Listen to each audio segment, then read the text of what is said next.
Hi, gang. It's Patrick. And Adam. Coming up on today's episode, we continue our journey through Hollywood studios in our feature segment, A Walk in the Park. As always, we discuss the latest Disney news, and we close out the show with some quick D. All that and more on today's episode of Gays Do the D. To all who come to this happy place, welcome.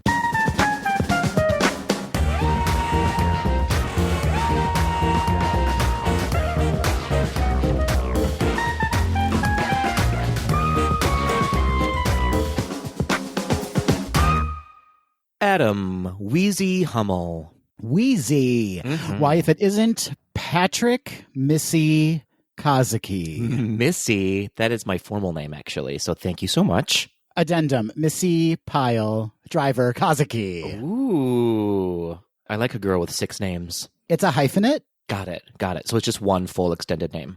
It is, and your middle name is yet to come. At some point in this episode, I will shout it out randomly. Got it. I can't wait. I think that'll be very exciting for all of our listeners. For every single person. How are you, Patrick Missy Pyle Driver Kazuki? You know what? I am okay, Adam. I am okay. How are you? I'm doing very well. Thank you for asking. I have to tell you, before we start the episode, I saw the cutest thing in the park this morning. Oh. A little girl who was looking into a reflective surface and singing Let It Go and doing Elsa gestures. That little girl was me. You know, I said to myself, if that isn't Patrick Missy Pyle Driver Kazuki. You just saw someone who was 4'2" and assumed it was me. Absolutely. And Elsa, she's still got a hold on the kids, apparently. She will never let them go. Never let them go. Well, that sounds adorable. I need some joy in my life today, Adam. It's been a rough week, I'll tell you what. It has been a rough week. So I kicked the girl to let her know life wasn't that easy. We should all be so lucky to be kicked by one Adam Wheezy Hummel. It is a singular honor. Do you know what else is a singular honor, Patrick? I'm certain you're going to tell me. I'm going to tell you right now. It is receiving a very thoughtful, very sweet message from a Tweedledee. That's right, Abe, who you can find on Instagram at Abe Ben Ramirez, sent us the nicest message. And Patrick, he is a teacher, so we need to send good vibes to all of the teachers out there. We have so many Tweedles who are teachers. We have Beth, we have Randy, we have Jeff. So good vibes to all of them. And thank you, Abe, for your very sweet message. Thank you, Abe, and thank you for being a teacher. And thank you to all the teachers. You are doing the Lord's work. Praise the Lord. We also have a new Patreon member to celebrate, Adam. One Jacqueline. I'm going to say Jacqueline, even though it's probably Jacqueline, but it's Jacqueline to me. You know, when I saw it in the show notes, I absolutely read it as Jacqueline. Absolutely. You can't not say it like Meryl Streep in The Devil Wears Prada. Jacqueline. That's how Meryl says it. That's how gay men say it. It is what it is. It is what it is. So thank you, Jacqueline, for becoming our newest Patreon member. It means the world to us. Perhaps we should say, merci. You're so very French, Adam. You're so very French, which means you're rude and full of cheese. That's accurate, yes. So, Patrick, tell the kids how they can become a Patreon member should they wish to do that. I will do just that, Adam. So you can head on over to gaysdothed.com and click on that donate button that will take you to our Patreon page, where for as little as $1 reoccurring a month, you can join our Patreon family, where you'll have access to extra Gays Do the D episodes called Gays Do the D, Raw and Uncut. Raw and uncut. Disturbing as per usual, and you will also be entered in various giveaways that are only for our Patreon members, so it pays to play. And there's a fun Patreon-only episode coming soon. We'll talk about that in a little bit. There sure is. There sure is. And you should know that all of your money goes directly into Gays Do the D production costs, or right back to you in the form of giveaways. Throwing it right back in your face. Absolutely. So thank you so much, Jacqueline, and thank you to all of our Patreon members. Moving on, Patrick, we received a lot of feedback from last week's feature segment, our Fab 5 inspirational Disney songs. It turns out people like Disney music. Turns out, yes, there was an overwhelming amount of responses. So let's dive right into those. First up, we heard from Tarek, who you can find on Instagram at Tarek Akbik. Tarek says, here are my top 5 in no particular order. Go the Distance from Hercules, Colors of the Wind from Pocahontas, Dig a Little Deeper from Princess and the Frog, Touch the Sky from Brave, Standout from Goofy Movie, and his honorable mention goes to We Go On from Illuminations at Epcot. Ooh, excellent choices. I always forget that that song is in Brave. I never think of Brave as a musical at all, so I'd sort of omit that song from my catalog. It's a musical like the way Brother Bear is a musical, right? Sure. And like Tarzan is a musical where the characters aren't necessarily singing, although some of the characters sing in Tarzan. I was going to say, I actually do think of Tarzan as a musical. Well, then my point has completely fallen apart. But before we move on, can I just say something? We Go On from Illuminations at Epcot, Patrick. That could have easily been my number one choice, and I am kicking myself, just like I kicked that little girl this morning who happened to be you. I am kicking myself for not including that. You only have yourself to blame, Adam. It's true. Well, excellent list, Tarek. Moving on, we have Beth writing into us from Instagram at Bethany_06. And Beth says, Go the Distance and Happily Ever After are my all-time favorite Disney songs.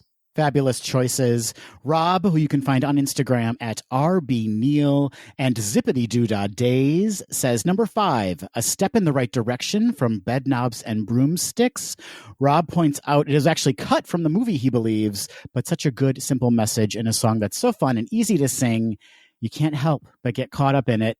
His number 4 choice is With a Smile and a song from Snow White and the Seven Dwarfs. His number 3 song is Let It Go from Frozen. Maybe it was Rob I saw in the park this morning. His number 2 song is Try Everything from Zootopia. And his number 1 song is When You Wish Upon a Star from Pinocchio. It is the ultimate. Its beautiful message encourages you to dream. What an eclectic list. I like it. Me too. So sensible. Moving on, we have Daniel writing to us from Instagram at DancoDirect.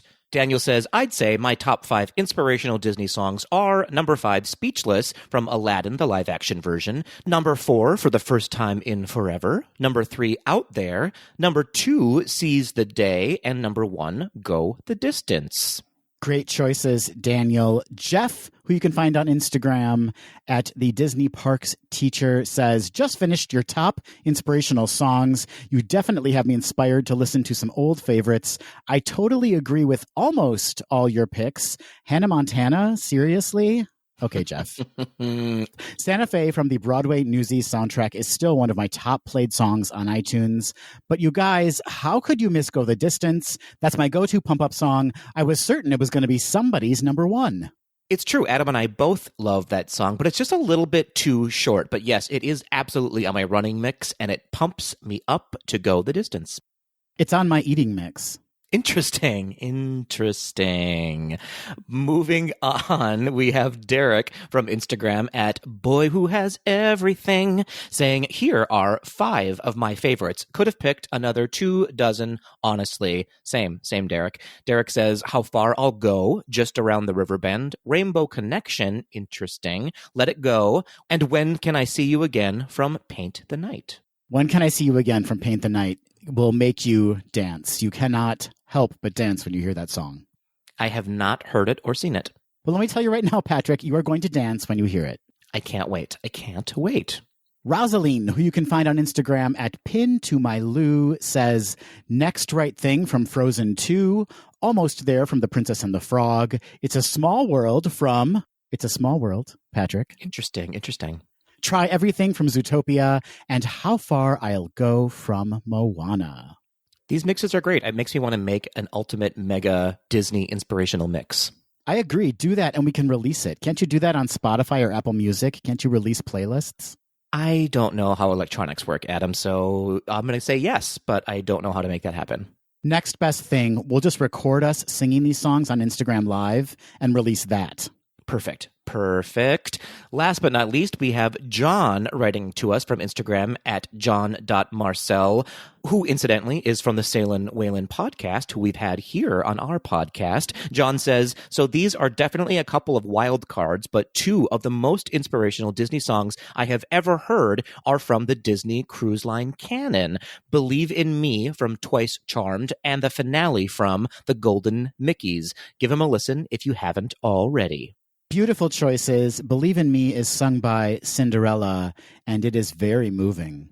I'll have to give it a listen. Well, thank you to all of our Tweedles who sent in those fantastic lists of their most inspirational Disney songs. We hope it inspires everyone out there to take a break and listen to something that kind of inspires you or pumps you up this week. That's right. Turn the news off for 5 minutes and listen to these songs instead. Well, moving on, Adam, it's time for one of my favorite moments in the banter this week in Disney history. I can't wait. What are you going to teach the children this week, Patrick? I am teaching everyone 3 Disney history lessons. We'll start with the youngest one. 41 years ago, on September 2nd, 1979, Big Thunder Mountain opened in Disneyland. Wow. 41 years, Adam. It is the same age as moi. It's true. It's true. So we've talked about it before, but this ride was a long time in the making. It was originally supposed to be part of a larger area called Western River Expedition, which would include a few attractions, but that idea got too expensive. So they were just going to do Big Thunder Mountain, but it kept getting pushed off for other projects like Pirates of the Caribbean and Space Mountain. But of course, it did finally find a home in Disneyland in 1979 and then in Disney World the very next year.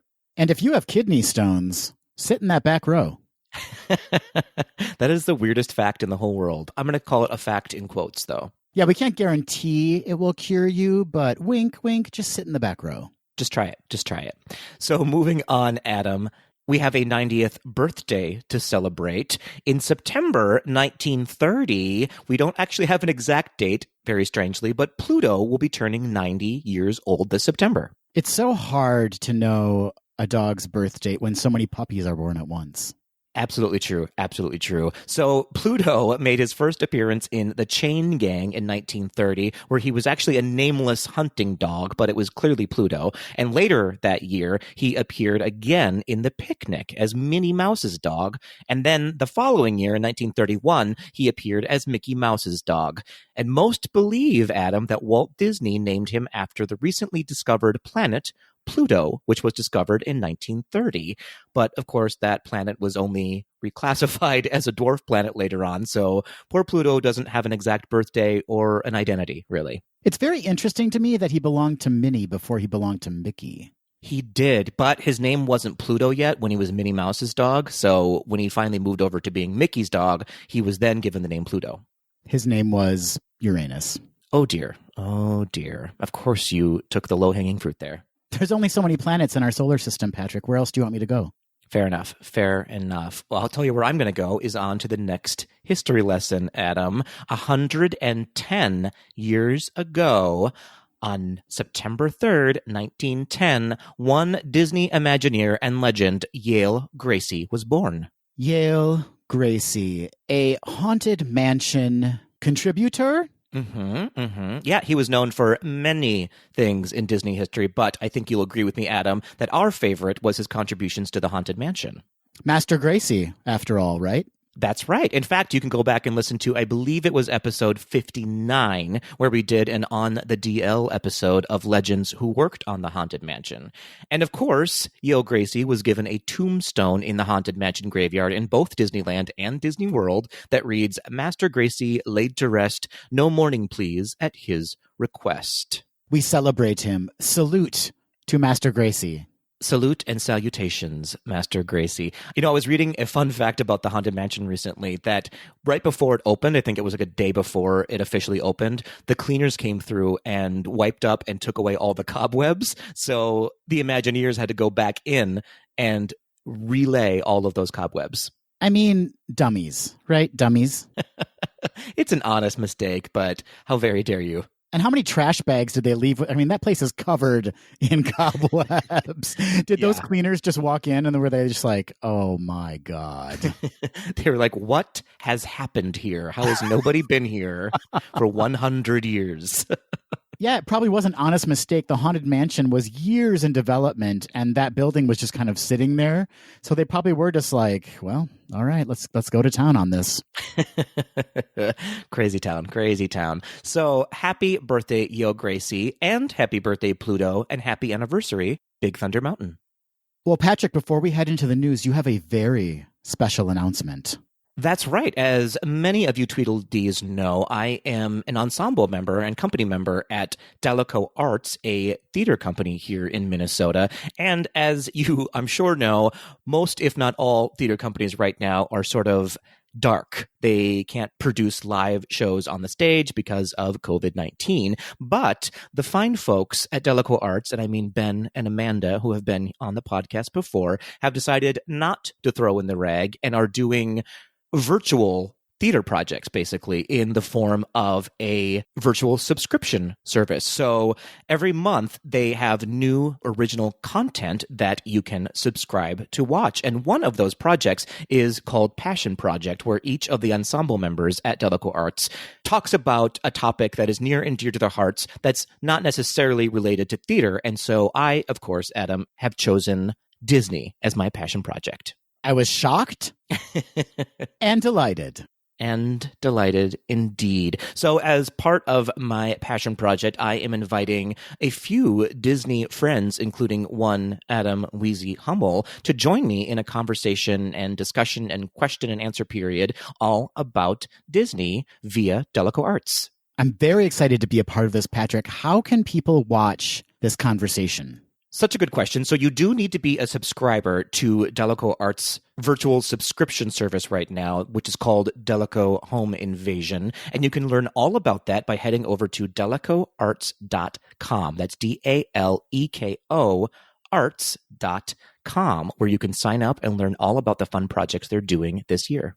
And this will be on YouTube, correct? It'll be live on YouTube on September 9th. So you can join in the online chat and ask us questions live and in person. Or I guess not in person, but in virtual personhood. Is that a thing?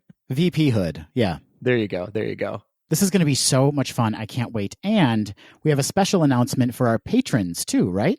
Absolutely, you are correct. So all of the guests we'll have on the show have agreed to let Gaze Do the D use the audio from that show for a Patreon episode. Very considerate of them. So all of our Patreon family members will be able to hear the audio from the YouTube live after the event. Exactly. So you can probably expect that to appear on your Patreon page around September 11th or 12th or so, yeah? Or so. I like being non-committal about when it will drop. Whenever I feel like dropping it. This is so great. I think it's going to be such a fun conversation. There's some excellent people Patrick has lined up for the panel. It's going to be just a nice chat about Disney, right, Patrick? Absolutely. It should be a good time. So once again, head over to delicoarts.com to learn more. And if you want to learn more about Disney news, just keep listening. Just keep listening. Just keep listening. Finding Nemo. Finding Newsmeo. What? Sure. What? Does that work?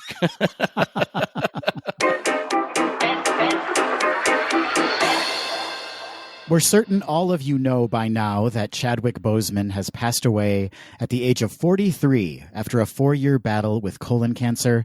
Boseman was the first Black actor to headline a Marvel movie with his portrayal of T'Challa in Black Panther. Variety noted that, quote, the film was the first superhero movie ever nominated by the Academy Awards for Best Picture, earning 6 other nominations and winning 3. More to the point, as Black Panther, Boseman presented to the world an image of a powerful and thoughtful Black man who was the leader of a thriving African nation and a superhero willing to race into whatever battle he felt was worth fighting, no matter the odds. Outside the MCU, Boseman was known for his outstanding portrayals of Jackie Robinson in 2013's 42 and James Brown in 2014's Get On Up and Thurgood Marshall in 2017's Marshall. He recently appeared in Spike Lee's Vietnam War drama Da 5 Bloods, and this year he's due to appear opposite Viola Davis in Ma Rainey's Black Bottom, a feature adaptation of the August Wilson play directed by George C. Wolfe. Marvel Studios president and chief creative officer Kevin Feige stated, quote, Chadwick's passing is absolutely devastating. He was our T'Challa, our Black Panther, and our dear friend. Each time he stepped on set, he radiated charisma and joy, and each time he appeared on screen, he created something truly indelible. He embodied a lot of amazing people in his work, and nobody was better at bringing great men to life. He was as smart and kind and powerful and strong as any person he portrayed. Now he takes his place alongside them as an icon for the ages. The Marvel Studios family deeply mourns his loss, and we are grieving tonight with his family, end quote. There are several sites you can visit if you would like to make a donation or learn more about how we can work together to fight colon cancer, including the Colon Cancer Foundation at coloncancerfoundation.org, the Colon Cancer Coalition at coloncancercoalition.org, and the Colorectal Cancer Alliance at ccalliance.org. Such a tremendous loss, Patrick. Oh, absolutely. It was really shocking news. We are recording this on Saturday, and of course the news broke on Friday evening that he had passed away. And it was really, like I said, it was shocking. It was like, what else is going to happen right now? This is just, it's bizarre. It's a bizarre year, and this was a tragic loss, both of a wonderful person and a very gifted artist. It occurred to me this morning that his portrayal of this superhero was so convincing that you thought he was just invincible, right? Like that he would just go on to live forever. So it truly was a shock, and our hearts go out to his family.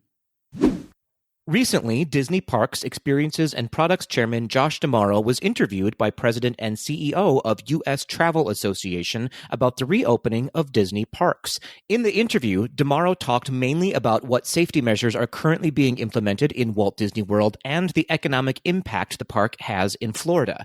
When he was asked about Disneyland, D'Amaro said that there is no word yet on when the park will be able to open based on California's health and safety guidelines. He did, however, state, quote, "As soon as a date and those guidelines are set, I can tell you we're ready," end quote. He went on to explain that based on the learnings from the other parks around the world, he feels confident that they can reopen Disneyland safely and responsibly.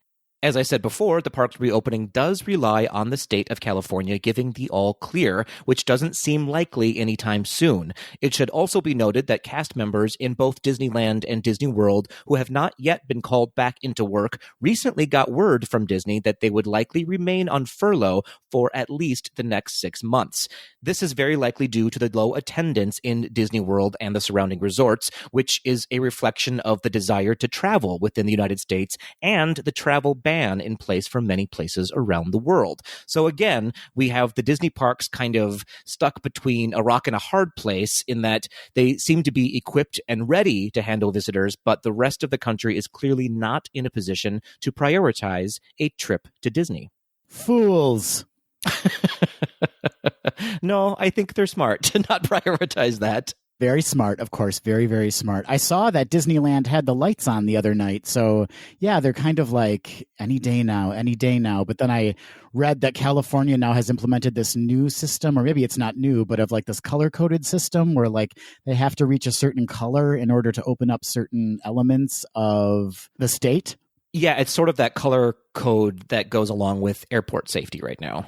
Or the color codes associated with the scarves in The Vow, if anybody's watching the documentary on HBO Max. What a very strange reference. What a very strange reference you've stumbled upon, Adam.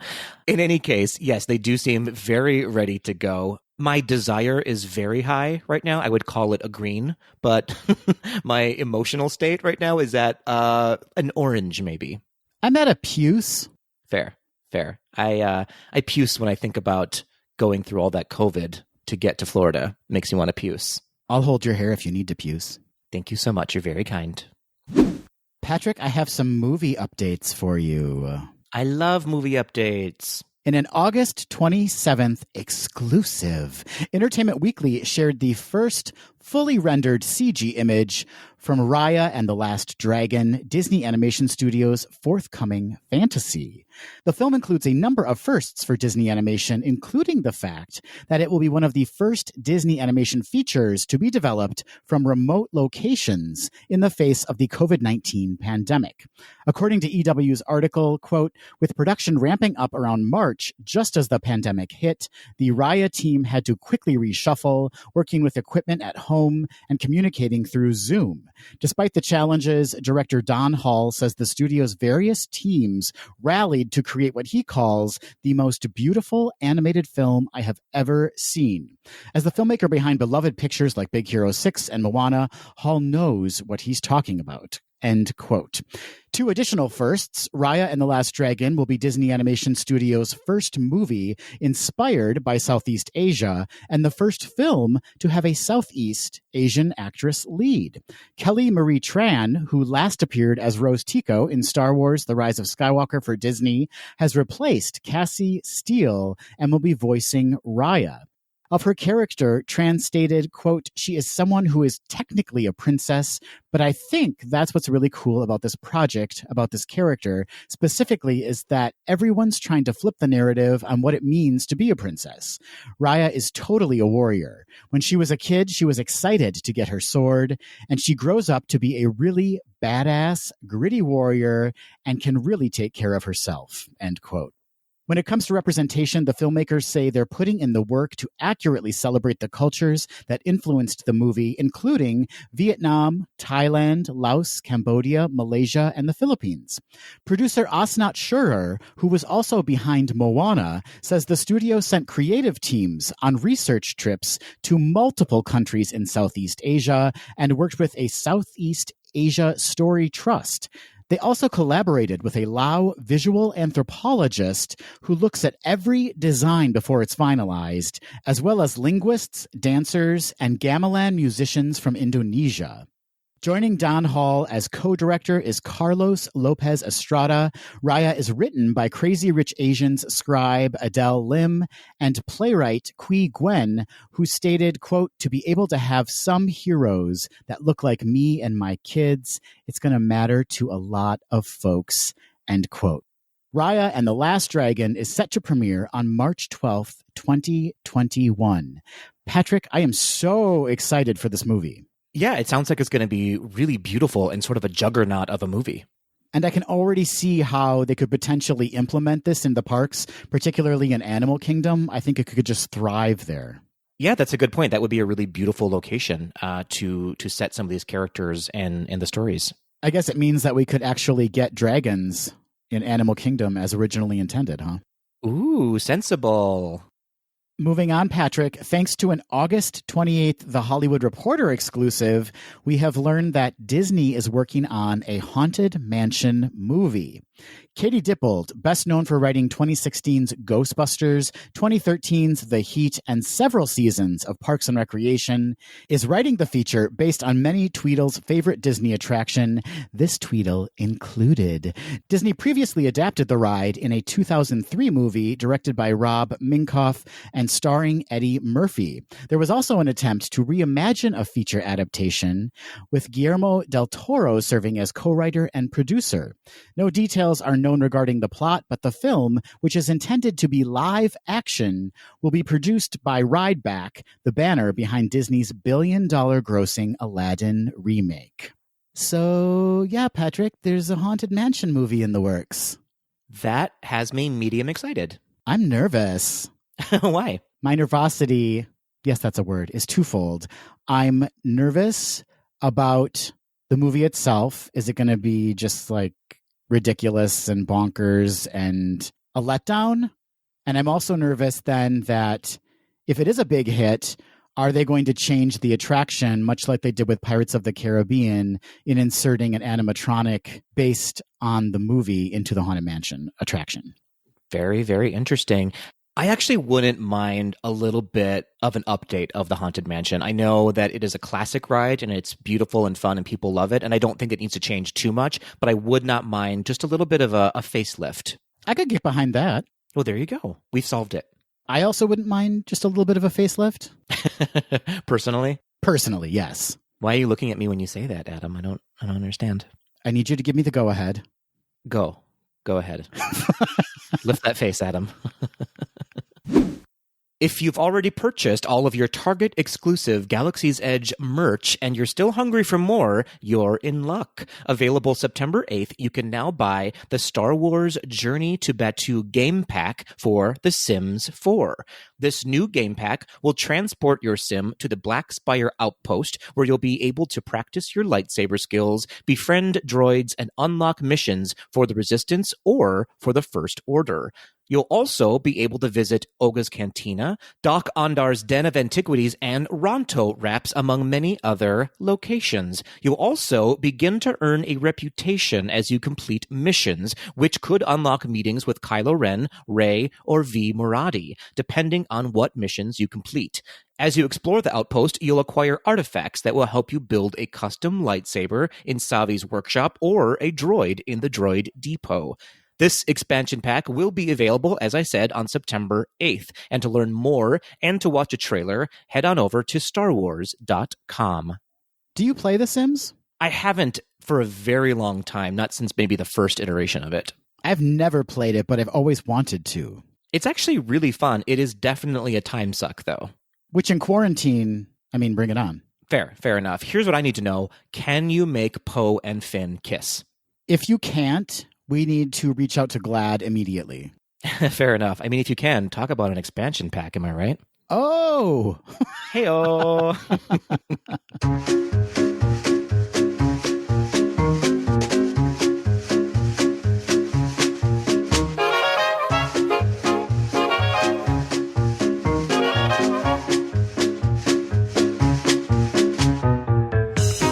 Hey, Adam. Hey, Patrick. You know, September is mere minutes away, which means here in Minnesota, the temperature is about to drop to just below 0 any minute. I'm kind of excited for it. It actually just got a little chilly today, which I am here for. I'm opening the windows, breathing air again. I love it.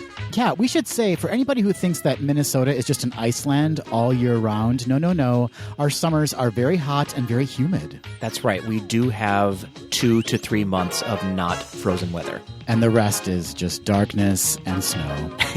The rest is a dumpster fire that is frozen.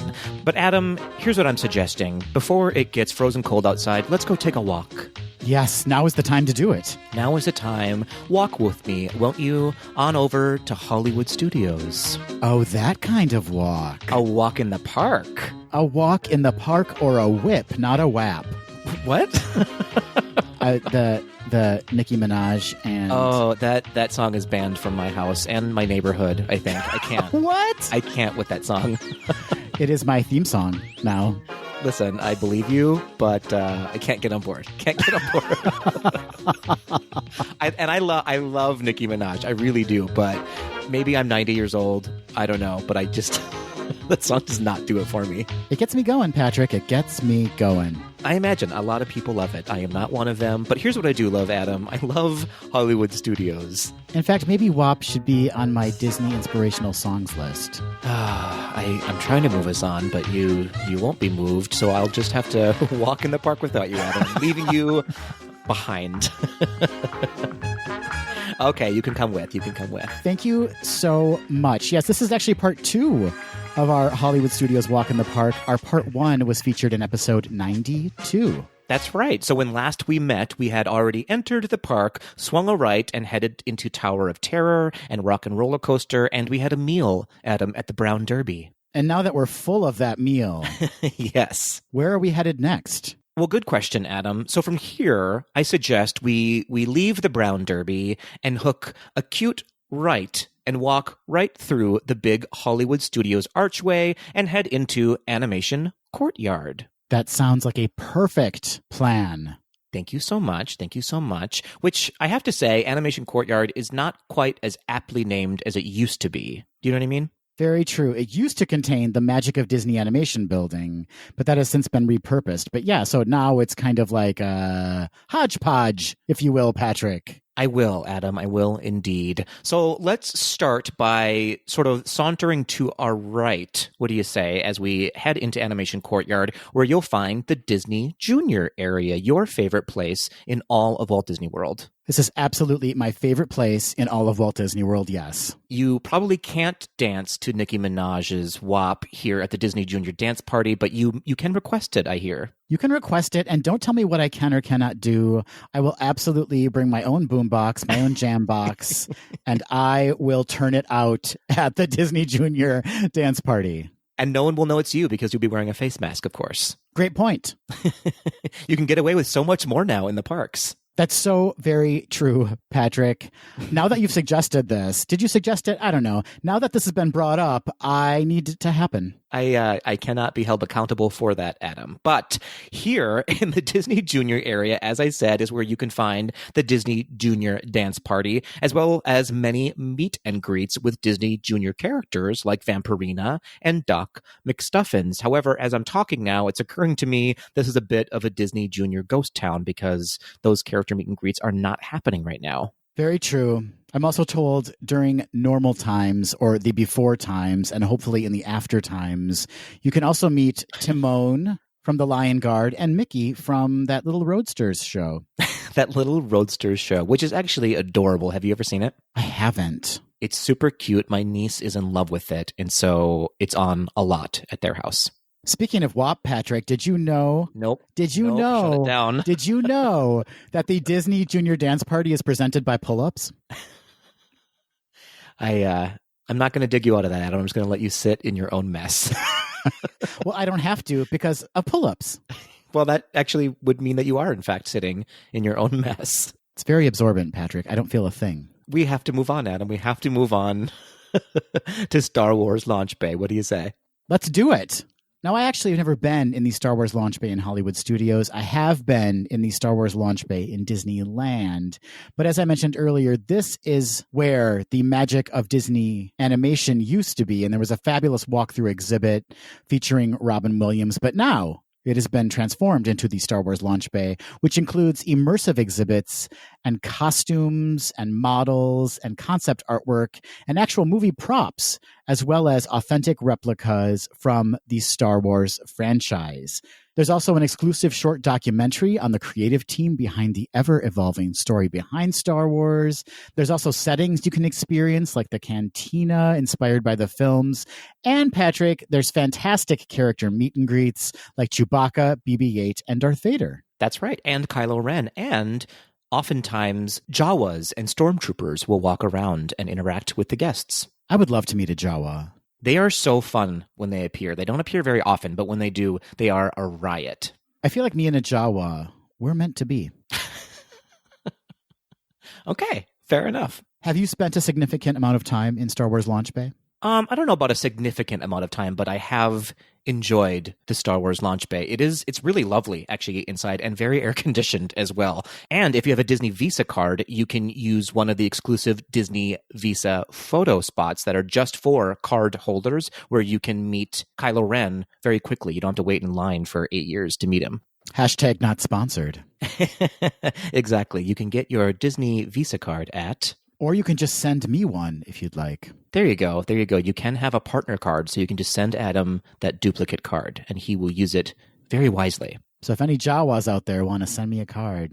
Uh-oh, watch out. This also, Adam, incidentally, is where you would go if you participate in the Star Wars Galactic Spectacular Dessert Party, which, for my money, is one of the better ones in Disney. Do you recall how much that was? I do not recall the price, but it was worth it. I remember going, this is actually very much worth it. There's a lot of desserts and also like some cheeses and nuts and fruits and alcoholic drinks as well, Adam. This is where, actually, for those Tweedledees who know what I'm talking about, where I got the Chewbacca mug that we use for Imagine Queering. That's where it all began. That's where it all began. Well, the next time I am down in the studios, I absolutely have to hop into Star Wars Launch Bay. It's a shame that I have not been yet. Shame on your family, Adam. A fun fact is just outside of the Star Wars Launch Bay, there is a restroom there that is very underused, so you can get right in and out. That's always a good tip.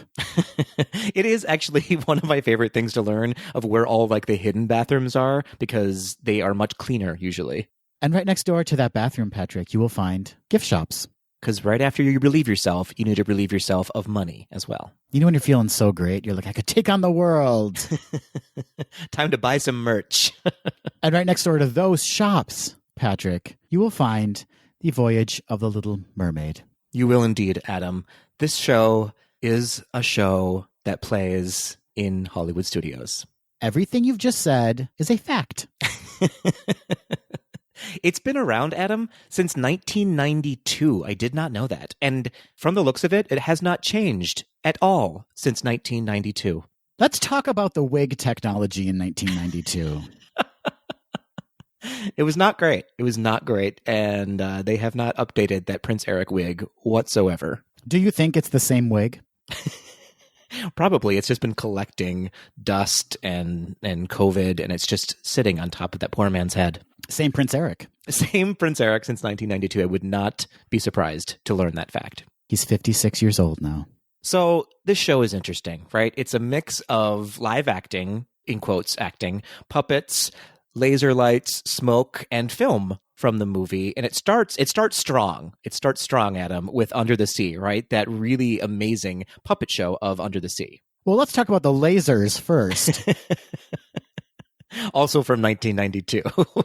Your journey under the sea is a laser fantasy and theatrical smoke. It is. It's very neon laser light fantasy. But yes, you're right. Under the Sea is very promising. Yes. And then when that song ends is when I stop caring about anything in the world.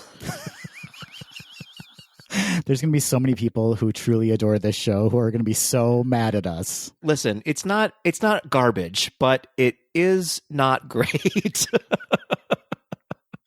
When you compare it, though, to all of the other shows that are happening in Hollywood studios and in Disney World in general, it falls short, in my opinion. It does fall short. It does not represent The Little Mermaid as well as it could. No, it absolutely needs an update. I think they should keep the show, but absolutely give it a facelift. Yeah, I mean, we just celebrated the 30th anniversary of The Little Mermaid. Let's take this time to rework the show a little bit. If anything, please give us a better Max, because inexplicably, it's a man on his hands and knees, so it looks like this poor dog is dragging his feet behind him as he walks. It's the weirdest thing. Could be a woman. We don't know. Could be a woman. You're right. You're right. Absolutely. But either way, it's not great. It's really junior high level. It is Junior High presents The Little Mermaid, yes. Which is fine because it is next to the Disney Junior area. So maybe they are just saying, you know what, let's keep it young. In fact, now that I think about it, are we sure that Disney isn't pulling kids off the Disney Junior dance floor and saying, hey, kid, you've got it. Come across the animation courtyard with me, and have I got a show for you to star in? I would not be surprised.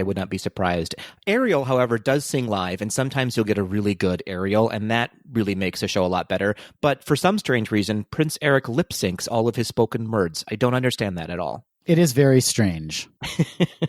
It's odd. Listen, kids love it. It's always very popular. Again, it's a place to get out of the hot sun. So give it a try. Let us know what you think, Tweedledees. Yeah, if you have not seen it, you should absolutely do it. And then please report back to us your feelings about The Voyage of the Little Mermaid. And don't worry about being kind, because we were clearly terrible human beings about it. Well, let's lift up our spirits, Adam, and get away from The Little Mermaid. Let's run out of that theater and hook an immediate right into what's basically an alleyway, right? That'll take you to Walt Disney Presents. Let's do just that. Thank you, Voyage of the Little Mermaid. We are significantly air-conditioned. We're going to step outside a moment and then head right into, as Patrick said, Walt Disney Presents, which originally opened to commemorate the 100th anniversary of Walt's birth. And it contains a gallery that showcases his life from small-town America to Hollywood. It also includes one-of-a-kind sketches, photos, models, costumes, artwork. Patrick, I could go on and on. There's a used handkerchief from Walt Disney in there. His old school desk, I think, is in there, or at least a replica of it. It is. Patrick went back to an actual fact. Yes, a replica of his school desk is in there. I have to keep us on track a little bit, Adam. Thank you so much. Walt Disney Presents also usually includes a sneak peek of an upcoming film. In fact, a sneak peek of the live-action version of Mulan is currently showing. You can also watch a short tribute to Walt Disney entitled Walt Disney One Man's Dream. It's a 15-minute documentary featuring rare audio recordings, historical footage, and rarely seen home movies. And who is it narrated by, Patrick? Tilda Swinton. Tilda Swinton. That is incorrect. It is actually Julie Andrews, unless, Tilda is crazy talented. You never know. It could be Tilda. It could be Tilda. You never know. You're right. Actually, Tilda is in the Sully costume for the Mike and Sully meet and greet. That's also there. Oh, is that her contribution? Yes, she's very tall, so she was the only one that could fit in the Sully costume. Got it. Yes, in the before times, there was a Sully and Mike meet and greet from Monsters, Inc. BC, before COVID. I really love this area. There was a rumor a while ago that they were going to get rid of it, and it may have gone the way into Toy Story Land, but they did, in fact, save it. Thank goodness. It is a fan favorite. It is. If you love Disney history, as Patrick and I do, this is a great walkthrough exhibit. And the models, Patrick, I love seeing the models. And they also have, I don't know if it's a replica or an original, but they have a multiplane camera so you can see what that system is like. It's true. You can also take a sneak peek behind the curtains of the Abe Lincoln animatronic there, too. Oh, yeah. That's a little disturbing. It is a little disturbing, but it's fascinating for sure. You get to see his inner workings. Yes, that's what I look like when I wake up in the morning. Fortunately, they decided to exclude his Lincoln log. Oh, dear. Oh, dear. Well, Adam, now we have to run out of this building as well because you've sullied our name here with Mike and Sully present. Oh! See what I did there? Do you see what I did? In all sincerity, Walt Disney Presents is well worth your time. Agreed, for sure. Just zip on through it. You don't have to stay too long, but take a peek. It's worth your time, as Adam said. So when you leave this area, Adam, you'll run into a couple of food stands, one specifically where you can get Joffrey's coffee drink, some specialty coffee drinks, I might add. And I think there are Mickey pretzels and some chips and snacks there. It's a really delightful stand. And I think, Adam, it is one of the only spots you can get food before the rest of the park opens. Like when you enter the park and the attractions aren't running yet, this is one place you can go, but it makes it very busy very early in the morning. It is always very busy early on. It is called the Market, and Patrick, they have frozen cocktails and beer. Not that we would know. Not that we would know, but if you want to rearrange our route and maybe swing by the Market before you see Voyage of the Little Mermaid, it might help the show. It's true, or it might help you get kicked out of the show because you're heckling Prince Eric. He knows what he did. He deserves it. So let's keep heading straight down that alleyway, Adam, before we turn into Toy Story Land, where you'll find The Incredibles, which is basically a city block made to look like Municiberg from The Incredibles. And here you can meet Edna Mode. There's an Incredibles dance party. Adam, you love those dance parties. WAP. Oh, dear. And in the dance party, you can meet the Incredibles and Frozone, who come out and mingle and dance to inappropriate music. You can also get the Num Num cookies here, Adam. You can get the Jack Jack cookie Num Nums here. Have you had these? I have had them, yes. Or I guess it's kind of just one big cookie. It's like a cookie, but it's more like a cake brownie. Yeah, it's a brownie cookie situation. I really like it. It's very sweet, though. I like the smell of them. I prefer my cookies a different way, but I understand why others love these cookies. Fair enough, fair enough. You can also get the Frozone slush here, which is delicious. So prior to this being an incredible celebration, it used to be called Pixar Place, and this was actually the entrance into Toy Story Mania or Toy Story Midway Mania back in the day. But now, as Patrick said, they've turned it into an incredible celebration. And this was a bit of a letdown for me, I have to admit. It grew on me. When I first saw it, I was like, oh, this doesn't seem like what they proposed in the media. But the more time I spend there, the more I like it. It's just cute. It's a cute little area that's just sort of a blip of entertainment. It's not necessarily a main attraction. I'm absolutely willing to give it another go the next time I'm there, but I was a little let down. And, Patrick, I believe they've eliminated the very delicious Frozone key lime pie bar that used to be there. Oh no, Becca will be so upset. That's her favorite treat. When I was there last December, so it has been a while, so maybe it's back, I don't know. I was searching for the pie bar, and I was told it was no longer there. I feel like, now that you're mentioning it, I feel like it comes and goes seasonally. As quickly as Frozone comes and goes. Such a great point. Such a great point. Well, what do you say, Adam? We turn back around and head into Toy Story Land. Or as I like to call it, where shade doesn't exist. Oh, there's shade in Toy Story Land, Patrick. But only because you're throwing it, Adam. That is absolutely correct. But no, Toy Story Land is a gosh darn delight, don't you think? That is the perfect way to describe it. It is a gosh darn delight. Thank you so much. You know, I think as adults, we get into our own little worlds and thinking that everything is for adults. And in fact, that is not the case, especially at Disney. And Toy Story Land is designed for the kids and the kids at heart, yes, but the little ones will go nuts for Toy Story Land. It's true. It's absolutely true. It's actually a very new land. It officially opened on June 30th, 2018. So it's pretty fresh still. Very fresh. It has that new Toy Story Land smell. It really does. It absolutely does. And the theme, as you sort of alluded to, is that you are shrunken down into one of Andy's toys. So you can't help but just feel the joy of a kid when you go into this land. You are a joyful toy. They theme every single inch of this land. It's absolutely crazy. It's very well done, and every detail is considered. Every detail represents something Andy thought of and then transformed or created on his own in his backyard. Exactly. From the garbage cans to even you can see his giant shoe print on the ground. It was surprising to me that Andy chose to wear heels, but I applaud his choice. Yeah, it's a sensible pump that just says Andy on the foot of it. Now I kind of want those. Some Andy pumps. So this land, other than his giant shoe print, is actually quite small, but they pack a lot in here with 3 main attractions, some meet and greets, a gift shop, a quick service location, and soon to be a sit-down restaurant.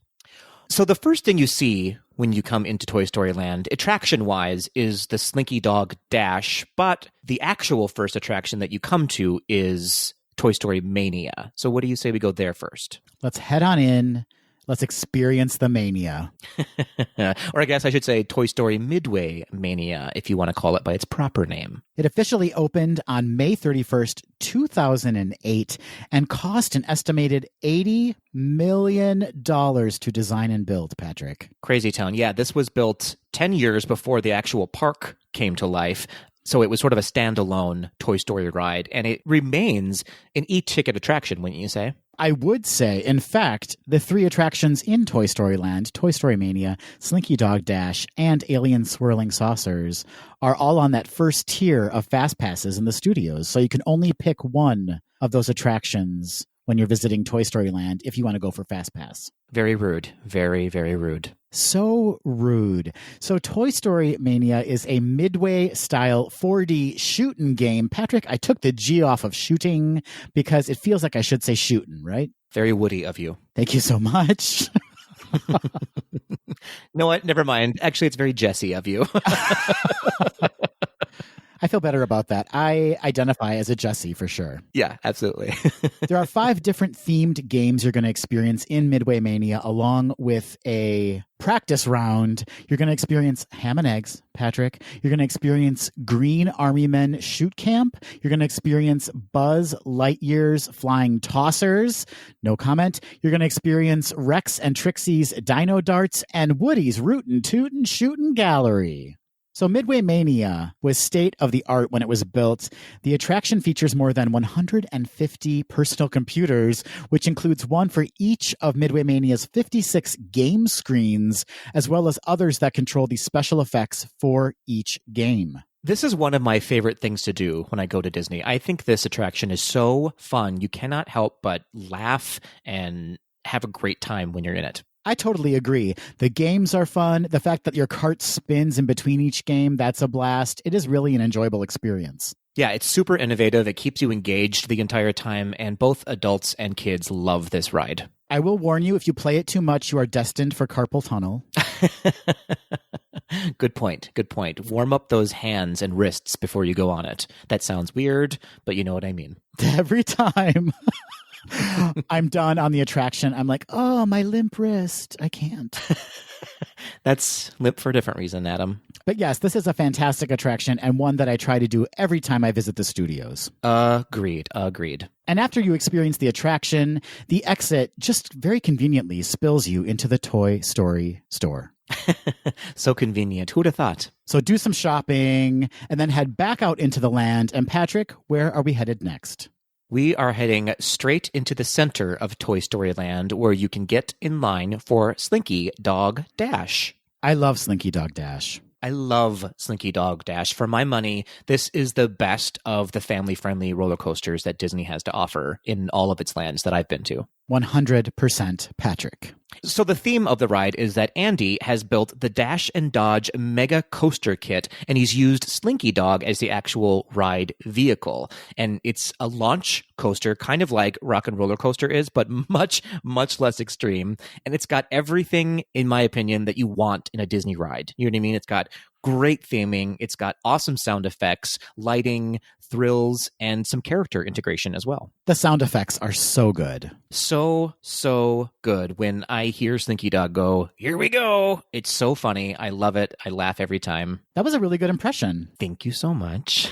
One of the interesting facts about this coaster was that the coaster itself was not actually designed by Disney. It was built by another company called Mack Rides, and Disney just installed it. But then Disney kind of plussed the coaster, right, with what you mentioned, like sound effects. And at night in particular, it becomes a whole new experience. And the coaster track itself kind of has these racing lights on it that make it a really beautiful thing to see in the evening and nighttime hours at Hollywood Studios. It's true. This was a really fun attraction to watch them build. You could sort of see photos every once in a while when they would lay another piece down because they had it shipped in, as you said. And so every time a new piece was put down, it was more and more exciting to watch. It's a 3-minute ride, and that means it kind of takes you through the entirety of Toy Story Land, and it gives you great views of the land, but also great views of the Tower of Terror, and you get a little peek over into Star Wars Galaxy's Edge while you're riding it too. This is not a ride, however, that you want to be stuck on because it's just dead in the middle of the hot sun during the day.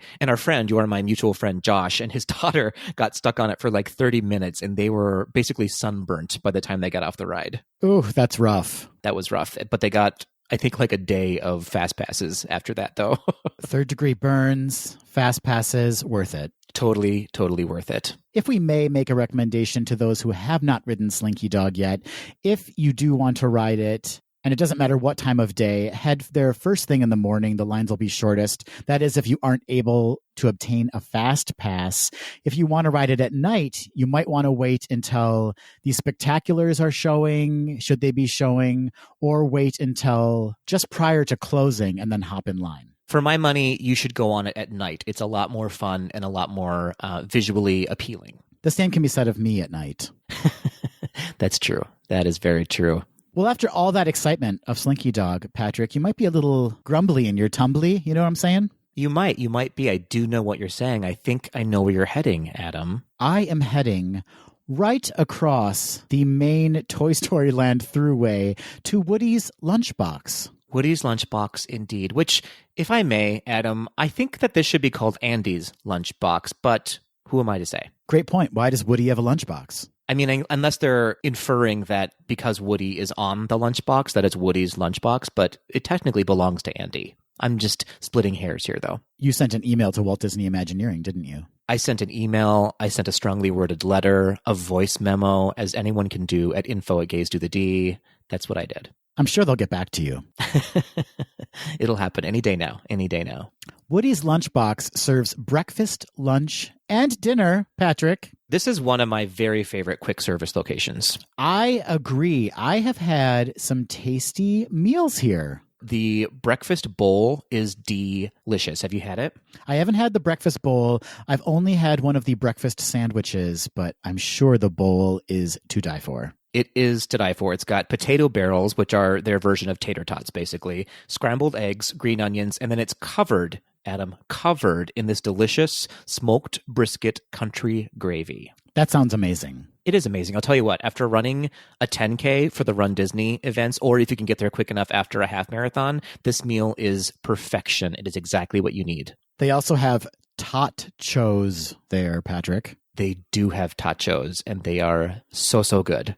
They have desserts like the Lunchbox tarts. I think that's what they're called. They are. There is the chocolate hazelnut one, and I believe there's like a blueberry lemonade one. They're so good. Have you had them? I have had one, but I think the one I had was raspberry. They do change a little bit seasonally. So the lemon blueberry one changes out with a raspberry one, I think, as well. Delicious. It's like a fancier Pop-Tart. It is. It's their version of a Pop-Tart. They also have ice cream floats, and they have booze, Patrick. Yes, they have beer, ciders, and a grown-up's lemonade, which is made from 3 olives, cherry vodka, Odawalla all-natural lemonade, and black cherry puree. They do indeed, Adam. And they also have, because who doesn't want, on a 95-degree hot day, a cup of tomato soup? You know what one of my favorite things to do is, Patrick? Cry. Yes, and get a cup of soup and then head over to Slinky Dog and enjoy that while you're riding Slinky Dog. It's like a fun game. It's like a Midway Mania game. That's right. What a dangerous, risky game you've come up with. If the sun won't burn you, the soup will. You know what I'm saying? The soup will indeed. So now that we've had a delicious lunch, Adam, and we've boozed up yet again, let's head on over to one of many attractions that exist in the world called alien swirling saucers. Patrick's number one choice for Fab 5 attractions in Walt Disney World. Listen. I don't hate this ride, Adam. I don't hate it. It's just, you know how on RuPaul's Drag Race there are filler queens who are clearly not going to win? This is a filler attraction to me. This is the Derek Barry of attractions. How very dare you. But yeah, you're right. Well, tell us all about it. Okay, here we go. So if you've been on Mater's Junkyard Jamboree in California Adventure, this is the exact same ride. So if you've been on it before, it's just sort of a lift and land ride that is themed differently. Instead, it's themed like the aliens in Pizza Planet. In fact, the theme of this is that Andy has received this playset from Pizza Planet and he has placed it in his backyard. It's kind of a mix between the teacups, I guess, and if you've ever been on a ride called the Scrambler, it's like that as well. Less intense than both, though, right? Much less intense than both. It's not very innovative, and it lasts about 18 seconds, which I think you're very familiar with, Adam. I don't know what you mean. I'm talking about ASS, Alien Swirling Saucers. Here's what I'll say about it. It's really cool. Like, it's beautiful. It's themed very well. The aliens are adorable as per usual. But for me, the ride itself is a bit of a snooze fest. I imagine little kids love it, but I myself, as an adult going alone to Disney World, would not waste a fast pass on this ride. Yeah, I wouldn't either. If I had kids, it might be a different story, but this is not an attraction that I need to do over and over again. It was fun to experience once, and now that I've done it, unless there were children with me, I probably wouldn't do it again. Yeah, it's It's, if you have some time and there's no line, sure, go on the ride. But don't do it. And as we mentioned, all of Toy Story Land is pretty much out in the open air. There's not really a chance, aside from Midway Mania, for you to experience air conditioning. So just know that as with Slinky Dog, Alien Swirling Saucers line, its queue, is also outside. So if there is an extended wait, you will be waiting in the heat and humidity of Florida. Yes, I think you and I can both agree that when times are normal, I would maybe avoid Toy Story Land during the afternoon, during the hot afternoon. It gets very crowded and it gets very, very heated there. So I would try to go early in the morning as your first thing to do or go at night as your last thing to do. Another great tip from Patrick. Just the tips. And again, if you have kids, Alien Swirling Saucers might totally be their jam. It features a really cute soundtrack from the Toy Story movies. There's some great lights at night. So again, if you have kids, they'll probably love it. Adults, Yeah, just go check it out to look at it. And speaking of things you can look at, before we leave Toy Story Land, Patrick, we should talk about some of the walk-around characters you can meet. We sure should. My favorite ones are the Green Army men and women, actually, that march around. There's a marching band version of them, and then there's also ones that sort of stop and play games with you. Mind games. They do. They play mind games.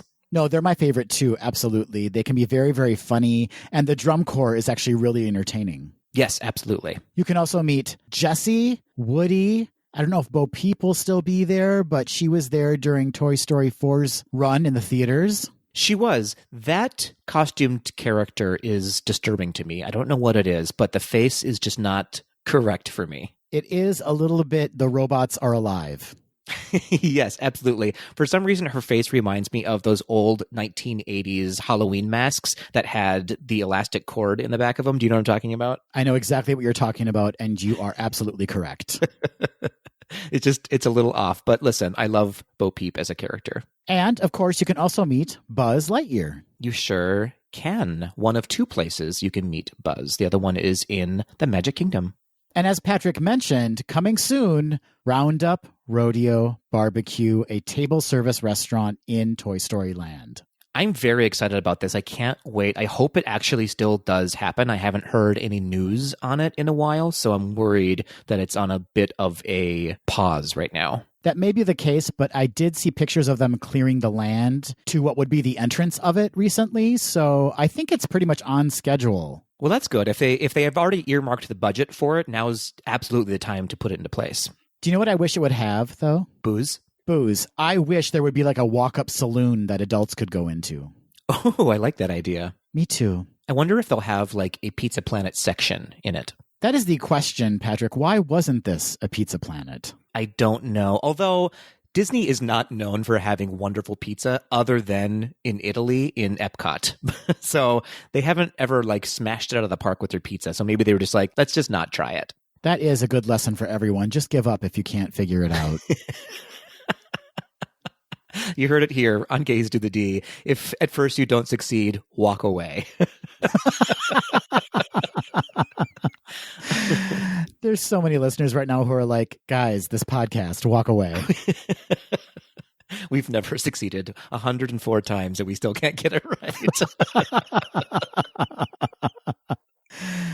All right, Patrick. Well, that concludes our visit to Toy Story Land, but we have one stop left on today's Walk in the Park. It's true. We should note that if your heart desires, you could go straight into Galaxy's Edge from here, but we are not going to do that, Adam. We are going to backtrack through Toy Story Land, through the animation courtyard, back up the stairs to the Chinese Theater, the Grauman's Chinese Theater. Yes, Patrick, the Chinese Theater, which now houses Mickey and Minnie's Runaway Railway, formerly housed, Patrick, what was that ride called? The Meh Movie Ride. That's right, the Meh Movie Ride. Or just the movie ride. Oh, everyone hates me.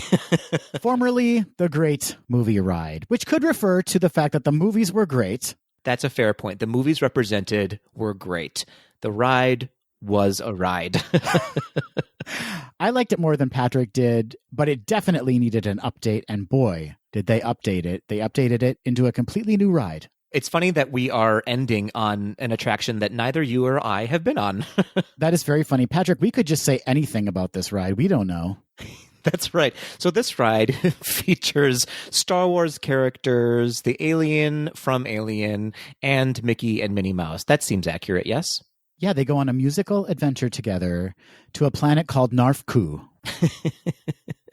It's a little reminiscent of the movie Tremors featuring Kevin Bacon. A little reminiscent? Yeah, it's a lot. It's a direct take of Tremors. It's a direct take of Tremors, yeah.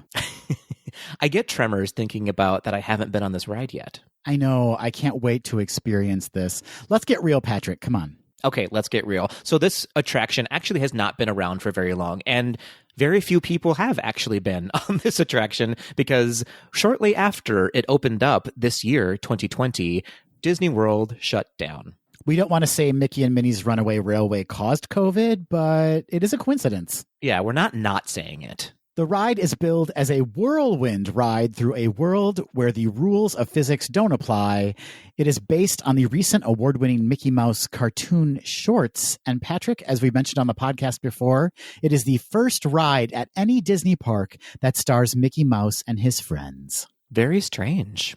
It's also chock full of new technology. That's true. They use a new technology that they developed for this ride called 2.5D, Adam, because sometimes you just need that extra half of D. Yeah, and if anyone knows about 2.5D, Patrick, it's you. It's gonna say it's both of us. So 2.5D is basically what? 2D environments, so like flat environments, right? I can't stop laughing at 2.5D. I don't know. But yes, Adam, you're on the right path here. 2D environments, and then Imagineering makes them more 3D-like without the need to wear glasses. So there are 4-dimensional animatronics in the ride, but they appear 3D. My mind is blown. I have no idea how this is accomplished. I need to go on this attraction immediately. Mickey and Minnie's Runaway Railway also features a new composition, a new theme song called Nothing Can Stop Us Now, and it's composed by Christopher Willis. And apparently it is quite the earworm. People love this song and can't stop singing it once they're off the ride. And fun fact, Adam, there are more hidden Mickeys on this attraction than any other ride. How many? 7. There are 7 hidden Mickeys. Wow, the things they can do in 2020. I don't know. Have they counted them all? I don't know if they've ever released, they probably never will say how many are actually featured in the ride. Fair enough. But Tweedledees, give us your best guess. I'm going with 7. It's a good guess. Thank you. And as Patrick mentioned, Mickey and Minnie's Runaway Railway is contained in the replica of Grauman's Chinese Theater, the facade of which is used for several nighttime spectaculars. Absolutely, including the Star Wars Galactic Spectacular that we talked about a little bit earlier, which is one of 2 of the main nighttime shows in Hollywood studios. The other, as we mentioned in episode 92, is Phantasmic, but there are other projection shows that take place on the facade of the Chinese Theater, including Disney Movie Magic, Wonderful World of Animation, and during the holidays, Jingle Bell, Jingle Bam. I've never seen that. I hear it's fun. I also have not seen Jingle Bell, Jingle Bam. It stars Alexis Mateo. I'm a drag queen. Bam! That joke is only for RuPaul fans out there. And with that, Patrick, we conclude today's walk in the park at Hollywood Studios. That's right. We conclude part 2 of a walk through Hollywood Studios. I'm excited for part 3 because some of my very favorite things about Hollywood Studios are in the next section of the park. Kind of a mixed bag today, right? Yeah, absolutely. We have Disney Junior, a little bit of Star Wars, a trash show, and Toy Story. The next time you walk into Hollywood Studios, Voyage of the Little Mermaid is going to give you such side-eye. That wig is unforgivable. It's unforgivable. Well, we would love to hear your favorite attractions and experiences that we covered in part 2 of our walk around Hollywood Studios. And we'd also love to hear if there are any attractions or experiences or food items that we missed. You can reach out to us on social media. That's Facebook, Instagram, and Twitter at GDTD Podcast. Or you can leave us an email or a voice memo at info@gazedothed.com. This walk has been very exhausting, Adam. I think I need to go and play with 2.5Ds now. You know what I mean? Where's the half coming into play? You have to be creative here in COVID times. It's so disturbing. A half D? Sorry about it. Bam!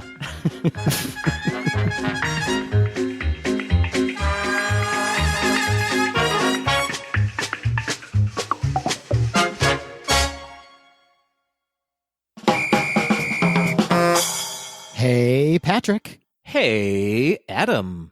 We've reached the end of this fabulous episode, and that means it's time for Quick D.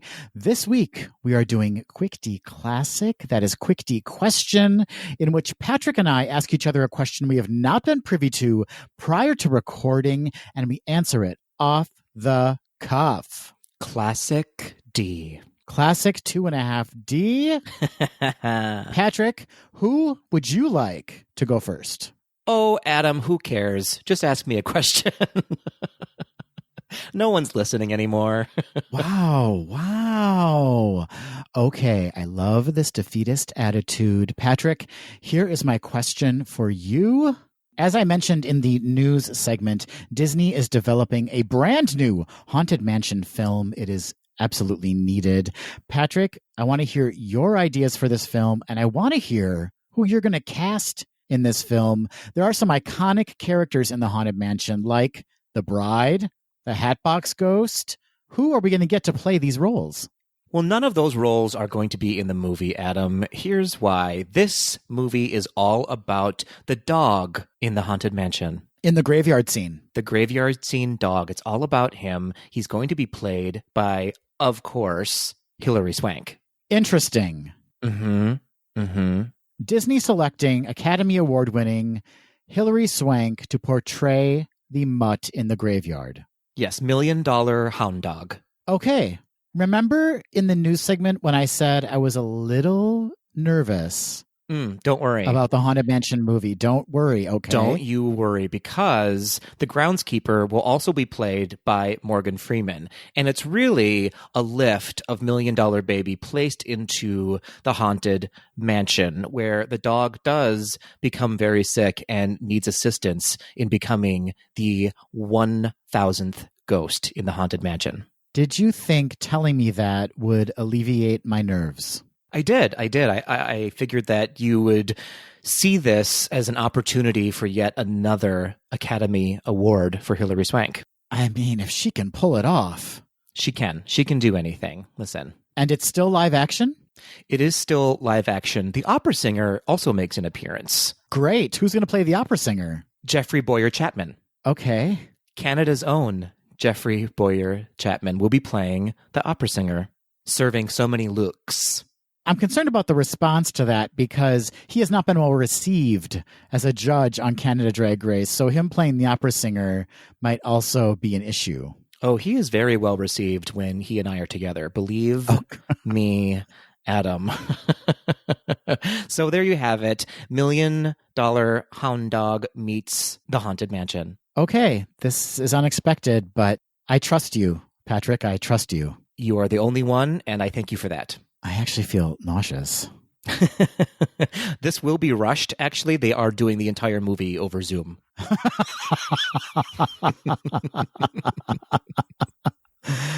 Oh. You're welcome, everybody. You're welcome. Well, Adam, I've got a question for you. Are you ready? I've never been more ready in my life. Fantastic. I can tell. Adam, as you know, Disneyland is now auditioning people to be superhero stunt people for the Avengers campus. And Adam, I've signed you up for an audition spot. You're welcome. Great. Thank you so much. I need you to let me know, though, what you will be presenting for your audition piece for a stunt superhero in Avengers Campus. I'm so happy to do that. The first thing I'm going to be presenting is this body in Lycra. Work it out. Yeah, I think I'm going to be the first gay superhero represented in Avengers Campus. Interesting. So you're going to bring your own superhero to the party. My own origin story will be presented. A super queero, if you will. Super queero. I love that. Listen, I am going to be the most queer, fabulous superhero that ever stomps that campus. You know what I'm saying? I do know what you're saying. So no change from what you have right now. Thank you so much. It is going to be a glittering, glowing, rainbow exploding fantasy. And I'm going to be on the honor roll of that campus. You get it?